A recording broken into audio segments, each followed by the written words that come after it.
ಸರೂರ್ ನಗರ ಸರೋವರದಲ್ಲಿ ಮದ್ಯಪಾನ, ಡ್ರೋನ್ ಕಣ್ಗಾವಲು ಮೂಲಕ ಆರೋಪಿಗಳ ಬಂಧನ. ಹೈದರಾಬಾದ್ನ ಸರೂರ್ ನಗರ ಸರೋವರದ ಬಳಿ ಸಾರ್ವಜನಿಕ ಸ್ಥಳದಲ್ಲಿ ಮದ್ಯ ಸೇವಿಸುತ್ತಿದ್ದ ಇಬ್ಬರು ವ್ಯಕ್ತಿಗಳನ್ನು ಪೊಲೀಸರು ಡ್ರೋನ್ ಕಣ್ಗಾವಲು ಮೂಲಕ ಪತ್ತೆ ಹಚ್ಚಿ ಬಂಧಿಸಿದ್ದಾರೆ.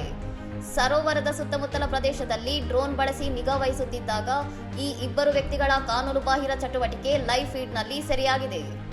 ಡ್ರೋನ್ ಮಾಹಿತಿ ನೀಡಿದ ತಕ್ಷಣ ಸ್ಥಳಕ್ಕೆ ಧಾವಿಸಿದ ಇಬ್ಬರು ಪೊಲೀಸ್ ಕಾನ್ಸ್ಟೇಬಲ್ಗಳು ಆರೋಪಿಗಳನ್ನು ವಶಕ್ಕೆ ಪಡೆದು ಕಾನೂನು ಕ್ರಮ ಕೈಗೊಂಡಿದ್ದಾರೆ.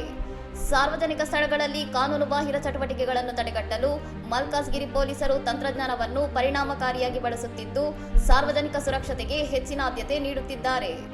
ಆರೋಪಿಗಳನ್ನು ಬಂಧಿಸಿದ ದೃಶ್ಯಾವಳಿಗಳನ್ನು ಮಲ್ಕಾಜ್ಗಿರಿ ಪೊಲೀಸರು ತಮ್ಮ ಅಧಿಕೃತ ಎಕ್ಸ್ ಖಾತೆಯಲ್ಲಿ ಹಂಚಿಕೊಂಡಿದ್ದು, ಸಾರ್ವಜನಿಕ ಸ್ಥಳಗಳಲ್ಲಿ ಇಂಥ ಕೃತ್ಯಗಳನ್ನು ಸಹಿಸುವುದಿಲ್ಲ ಎಂದು ಎಚ್ಚರಿಕೆ ನೀಡಿದ್ದಾರೆ.